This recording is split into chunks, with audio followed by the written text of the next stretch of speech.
We finally got our hands on the brand new Milwaukee M18 fuel cordless vacuum.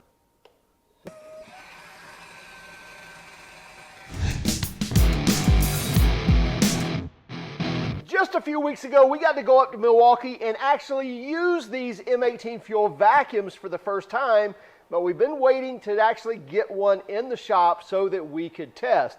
Now, there's several variations of this unit, from the different canisters to the different power heads and so forth.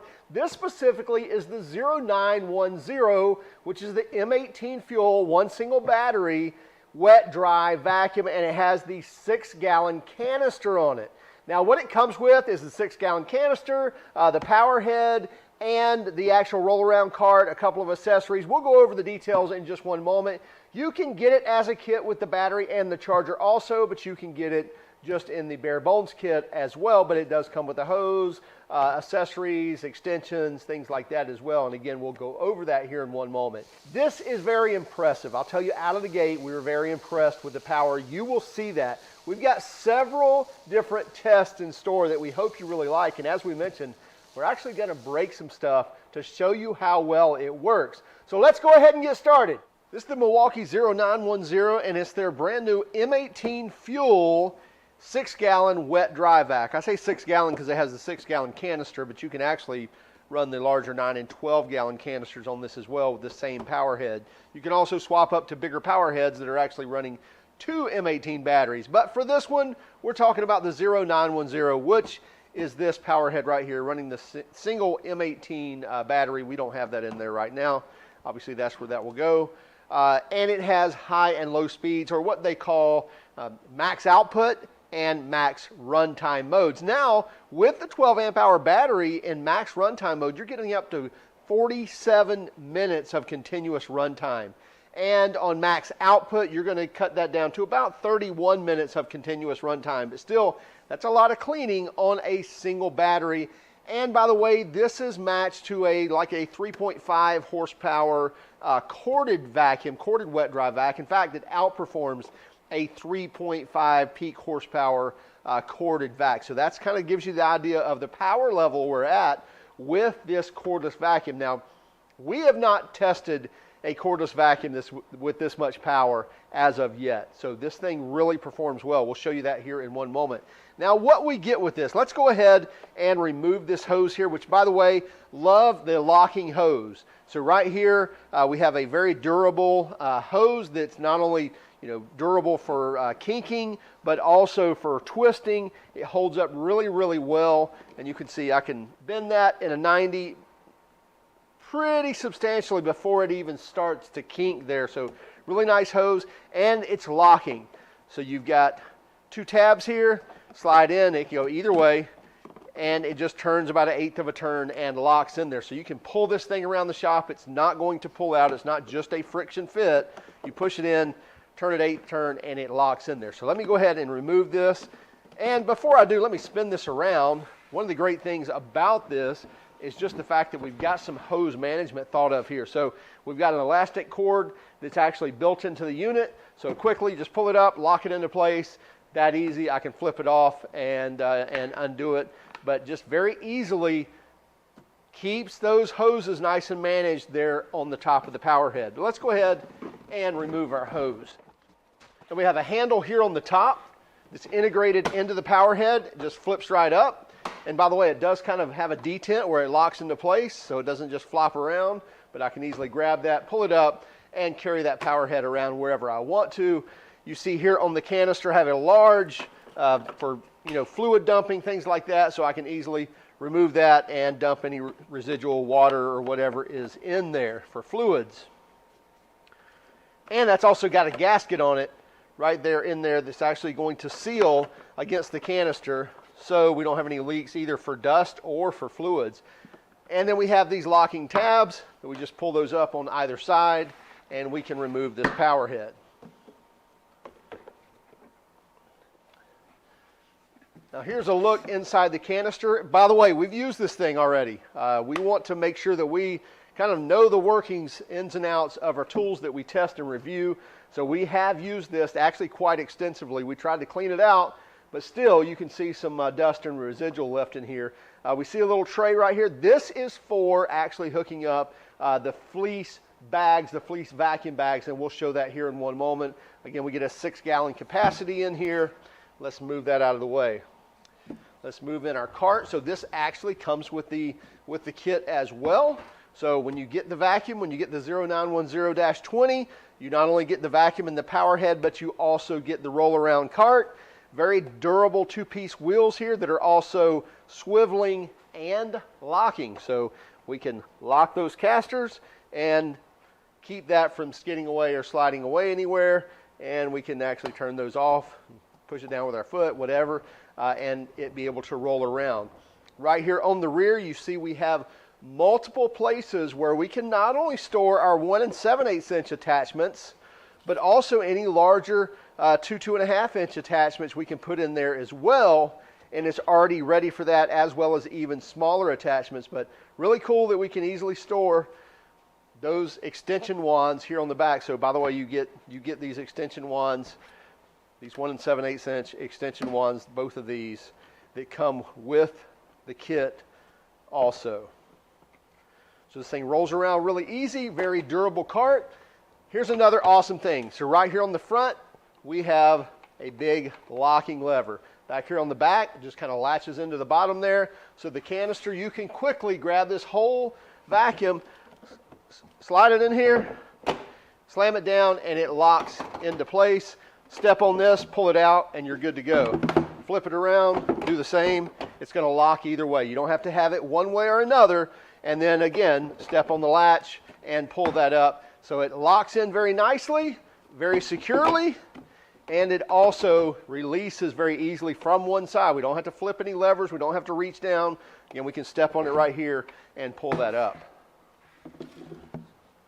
So let's move our cart out of the way and move our canister out of the way. Let's take a look at this power head. Now here, integrated into the power head, we also have a place for the 2 attachments that actually come with this, and that is our floor utility nozzle. So we get, I don't know, probably that's a 4.5, 5 inch wide utility nozzle just for vacuuming up odds and ends, and then a crevice tool as well that comes with the unit, and it stores nicely, like everything else, right there in the unit. By the way, you have to put the floor nozzle in first, and then the crevice tool actually locks that floor nozzle into place. Something else really cool in here, so we talked about the hose management and the actual little locking elastic band back here. Also, you'll notice a few rings all the way around here, so 4 to be exact. And what this is for is if you start buying into their air tips, which is also brand new to Milwaukee, basically vacuum accessories, this bag here comes with these little hooks and these elastic straps, and they latch quickly right on to those hoops. So now we can store our bag right there on top of the power head and keep that nice and secure. So you can see here, right here on the power head, now this bag is locked into place and it's not going anywhere. Easily just pull down on them and unlock those to remove it. Now with the unit comes the blue high efficiency filter. You can also upgrade to a HEPA filter as well as you can get their wet filter, their sponge filter, and again, we'll show that here in one moment. As I mentioned, we did try to clean this up, but we do still have some dust and residual left here on the machine. So if we're using our vacuum just with the pleated filter, we're going to get this dirty. And again, something we're going to show you here in a few minutes. So we can pack this thing with residual debris if we're just using this by itself or using the filter by itself. But there's a better way to do that, and we'll prove that to you here in a moment. But let's just show you here, and that is with a fleece bag. And with the fleece bag integrated right here into the canister, so you see this little shelf right here, which by the way, this comes out if you need to clean around it and easily pops back in. So now that's locked into place. And you see this little cardboard cutout right here. It just easily slides into that plastic tab. So just slide that all the way forward. And now this is ready, and lay that down in there. this is ready to accept the vacuum head. We don't have to attach that to the power head. When this actually goes on, this right here is going to center itself right into that hole and actually seal around that elastic lip right there. So you can see I can just set this down in there, lock it into place, and now we're good to go. And what that fleece bag is going to do, it's going to act as a pre-filter for your actual filter, keeping your filter clean as well as killing the dust. And again, we'll prove that to you here in just one moment. Now let's put this to use.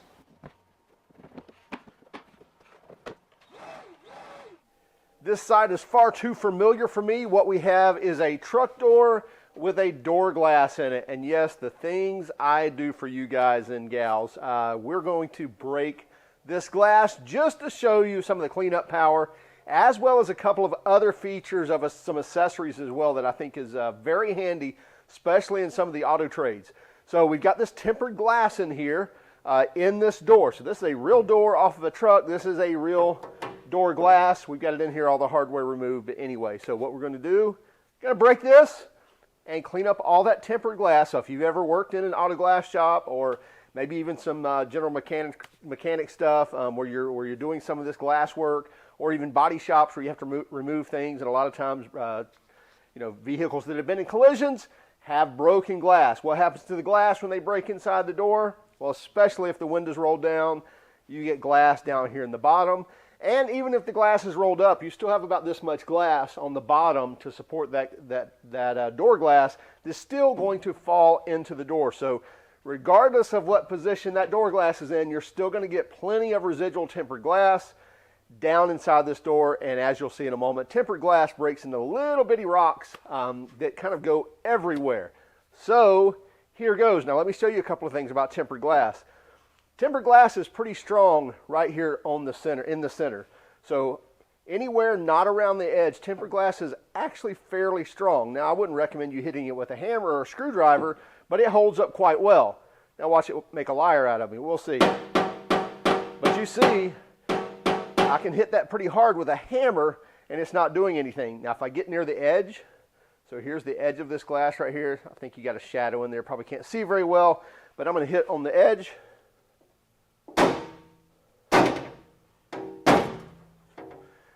Now it's making a liar out of me. It's being strong on the edge too.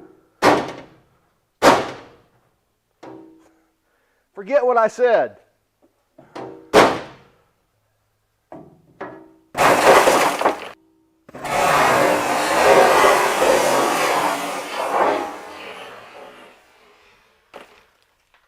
There we go.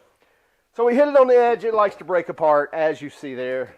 And as we can see here on the table, it kind of goes everywhere and then breaks into little rocks. But there are some sheets that it'll kind of hold together.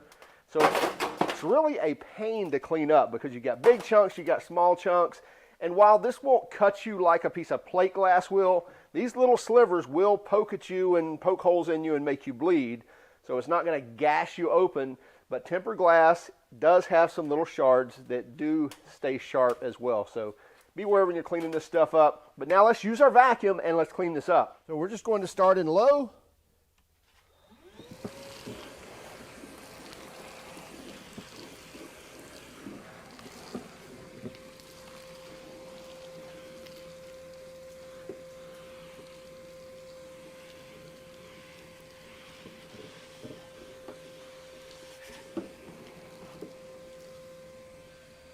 Picking that up, no problem at all. Of course, that was just a little bit of residual. So now we see a bunch of the tempered glass down here in the bottom of this door. So the first thing we want to do is just use as broad of a tip as possible to get that up. I'm going to go ahead and switch into high.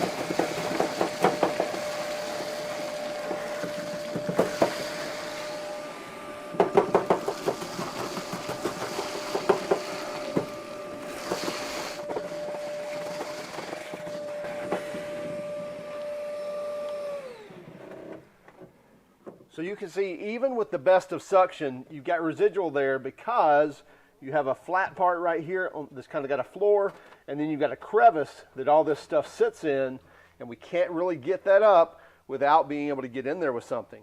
So here we have a view of the bottom of the door on the outside, and here's what's going on.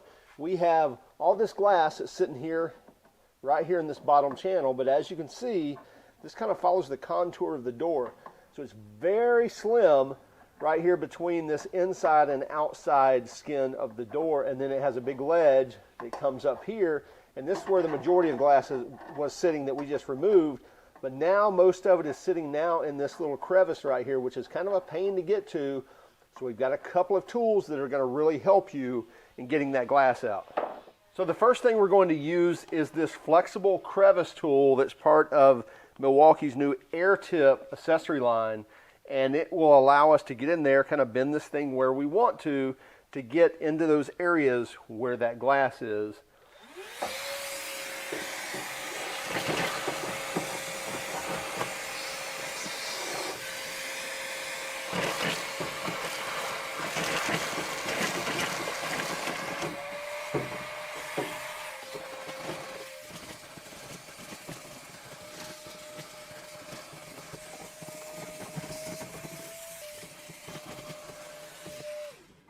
So you can see that crevice tool gets in there good. However, that glass is still a ways from that tip, as you can see right there. So that's down deep, and it's probably even wedged in between that door skin and that inner door skin. So this glass that's down here that you're seeing is really not as close to the tip as it looks like it is, as you can see there. So even this flexible crevice tip will get a lot of that stuff, but it's not going to get all that stuff down there. Now let me show you one more tool that will. Now this is actually meant for picking up fluids and things like plumbers, as well as other general maintenance. We'll use this a lot, cleaning out condensate drains, you name it. But there's a lot of uses for this, and you get these different hoses. I'm going to use the 5/8 inch attachment, and now you'll see how we can get into these crevices.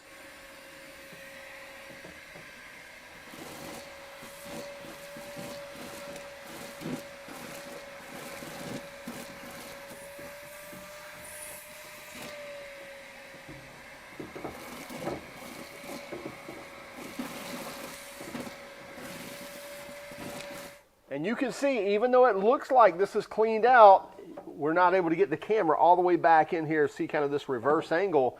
You'll see that I'm still picking up stuff down in this crevice.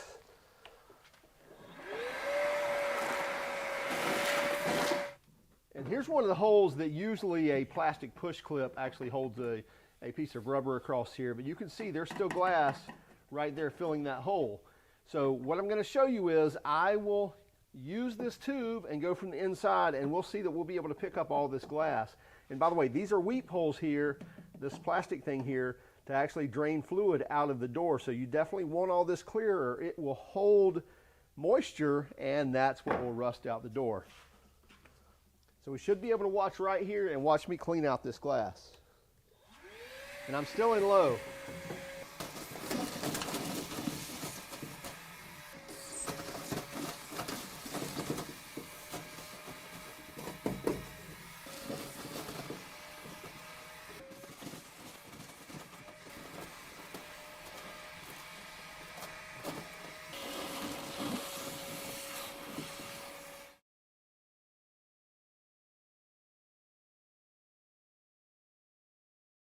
As you can tell by our hardener there, that's good stuff, top shelf. All right, we've got some Bondo here, or some body filler. It's actually not Bondo, the name brand, but it is a well-known body filler that's got some old hardener in it. Anyway, forgive our freckled body filler. What we're going to do is just test the ability for the dust extraction to work. We know the sander works well, dust extraction works well on this. We're going to see if the vacuum can keep up with this. Bondo filler, or filler dust, is much like drywall dust. It can get very fine, float all around. If you're not extracting it, you're breathing it, and it's floating all around the shop and getting everything dirty. First thing we've got on here is 80 grit, so we'll hit that first to just kind of knock this down. Usually you'd use like a 36 grit to knock that filler down, but we're just going to use some 80 on a DA. pick some of that up, and then we'll go to like a 120 or 180 to get a little finer dust. We're going to go a 1 on low and see how well we do.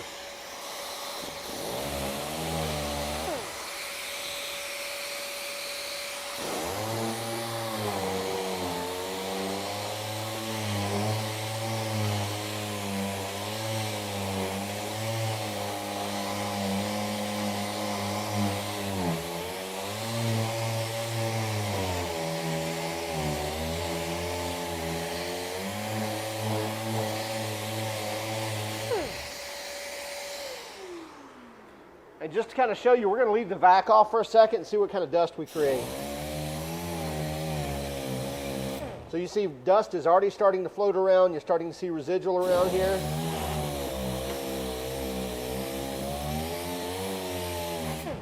Very quickly, we're starting to see the residual dust without the vac on. So we're going to turn the extractor back on. And again, we're on low. Pick up some of that residual dust.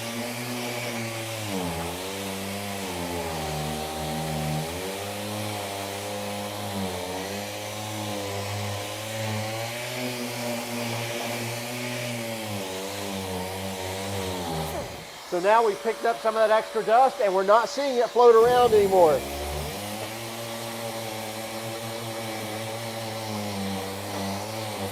You can see I can create some with the edge of my pad, but I can come back and pick that up. And again, that's on low. We're not on high.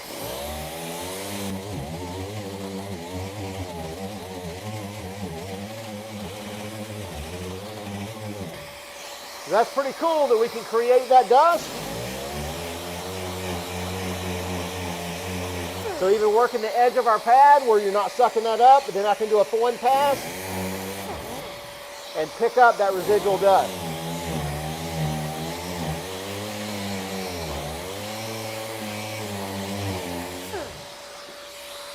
And again, that's on low. Let's try some 180. Now I've got some 180. Make a little finer dust. Oh, let's turn on our extractor.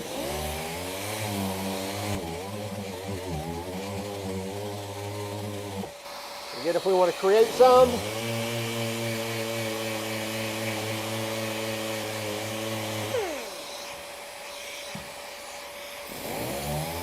pick it right back up.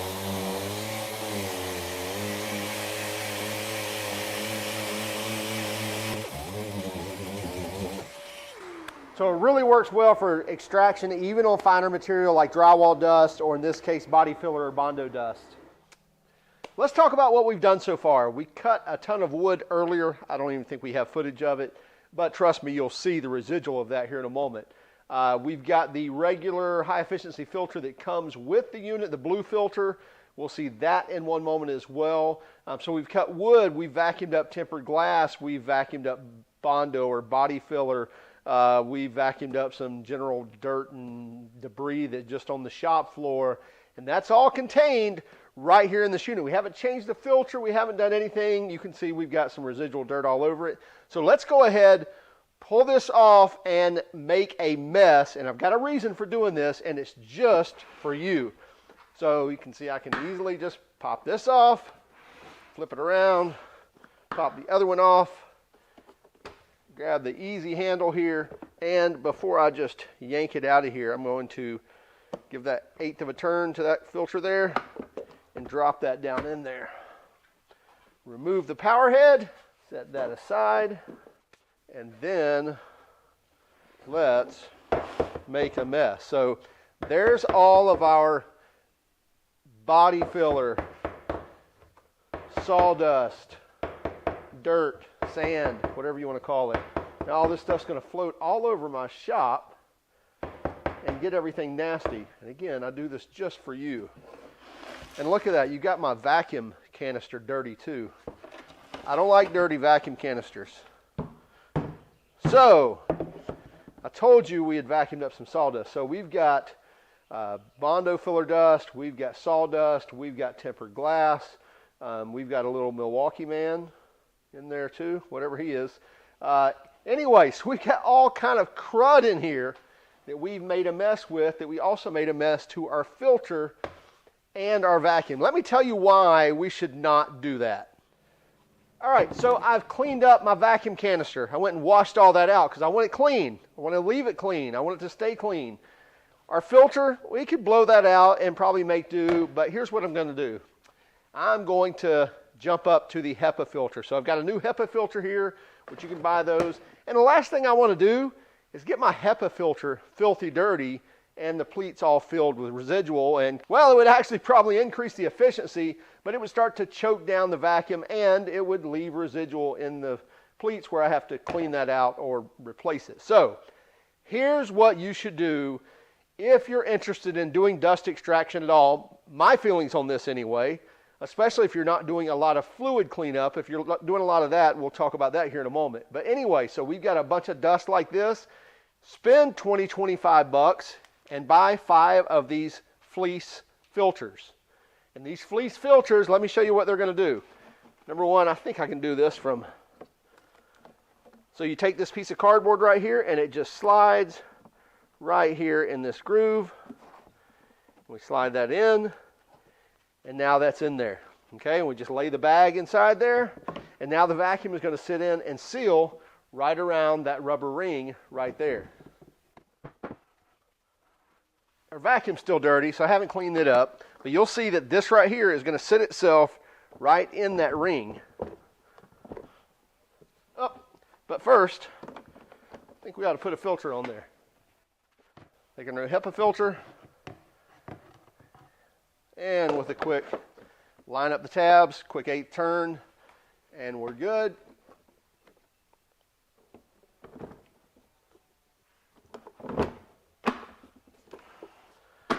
Lock it down. Now let's pick up this stuff again. I'm going to go ahead and put it on high just so we can get it taken care of. Still got a full battery. Here we go.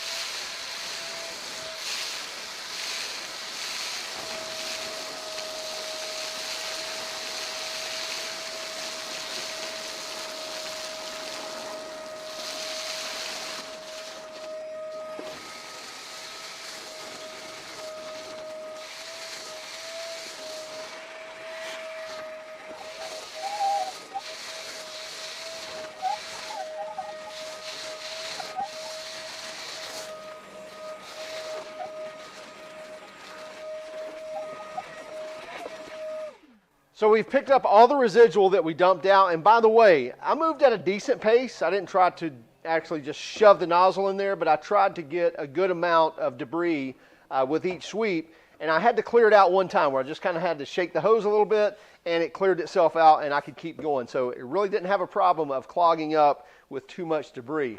And now, let's see what kind of mess we made.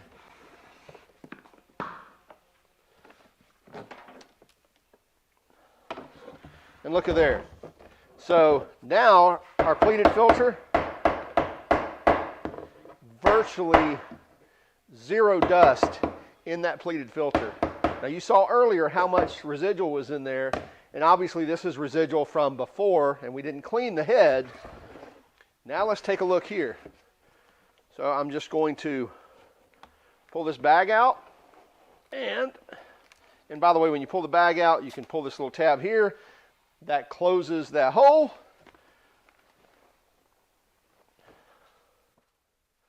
And look inside here. We have a clean bucket. So everything is filtered and caught in this bag, and this fleece filter, this fleece bag, is filtering 90+% of all that residual, and then your HEPA has just got to do the real fine stuff. And it keeps that filter clean, it keeps our bucket clean or our canister clean. So I highly recommend, if you're actually interested in extracting dust and keeping things clean, invest in some bags. These things are great to have. They will hold a bunch. You see everything we vacuumed up, we're still only about half full. So great investment for doing dust extraction and keeping everything clean and giving additional dust extraction filtration, and it acts as a pre-filter for your actual filter. It wasn't too long ago when cordless vacuums started hitting the market that we realized they were really a convenience tool because they didn't have the power to keep up with a corded unit, but they were beneficial in being able to carry into a small place, vacuum some stuff up, even though if it didn't have all the power, but you still had that convenience of having a cordless vacuum. But when it came to the big stuff, the hard stuff, you really had to lean on those corded vacs, especially when it came to pulling up a lot of liquid or pulling up some stubborn things or really getting good dust extraction off of a tool. It really required a corded unit. Well, that has changed now because now we have the 0910, that's the M18 fuel vacuum, and this thing did very well. You saw it in vacuuming up tempered glass, in sanding the body filler or the Bondo and extracting the dust off of that. And by the way, that was in low. You know, we just did that in low and it still pulled all the dust off of that body filler, which we were quite surprised at. Even when we would turn off the dust extraction, create some dust, turn it back on, it would pick up that residual and keep going without throwing dust in the air, so it did quite well on that as well. Even throwing on the wet filter and pulling that up. But I will tell you the biggest key in this to me is the fact that it has the power to do just about anything a corded vac will do. Now, we didn't actually try our best to see what we could overpower this with, but we actually performed some pretty stubborn tests that showed that the power is there to actually keep up. And most of the time we were on low or in the max runtime mode, not in the high output mode. So definitely in high output mode, it's going to have enough power to do what you need to do. Now, I highly recommend some of these accessories in their air tip lineup. This flexible crevice tool, if you're in the auto detailing business or just for your home, having this to get in between seats and under seats, and as we showed, you know, inside of door panels or inside the door to vacuum up tempered glass, great tool for that. Again, it's not hard and rigid, it's nice and flexible right here. Also kind of got that soft rubber feel, not going to scratch anything. And then this cool tool, which works great for pulling out, you know, moisture out of condensate drains or fluids, things like that, but also it pulled double duty in vacuuming that tempered glass out of that very small crevice. So very cool tool, and you have different sizes in this kit that you get. So you can get multiple air tip accessories. We'll have links in the description for all these things, as well as the bag here, the air tip bag that actually clips on the power head. That all works seamlessly together. The unit comes with a high efficiency filter, the blue filter. You can also opt to get a HEPA filter or the sponge-like, you know, fluid or water filter as well. And then we highly recommend the fleece bag. That's going to act as a pre-filter for either your HEPA or your high efficiency filter. It's going to keep that filter from getting dirty. It's going to keep your canister from getting dirty. It's going to trap, you know, 90+% of all that residual and dust in this bag. You can pull it out.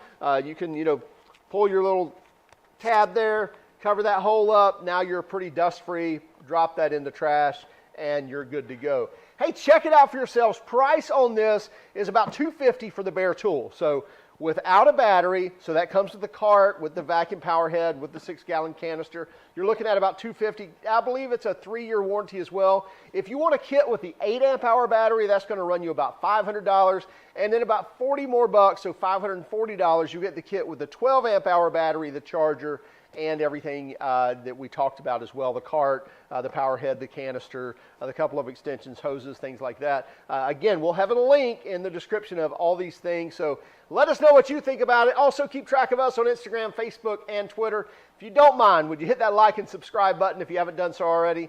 And by all means, if you hated our video, then give us a thumbs down. But would you let us know in the comments why? Have a great day, and keep smiling.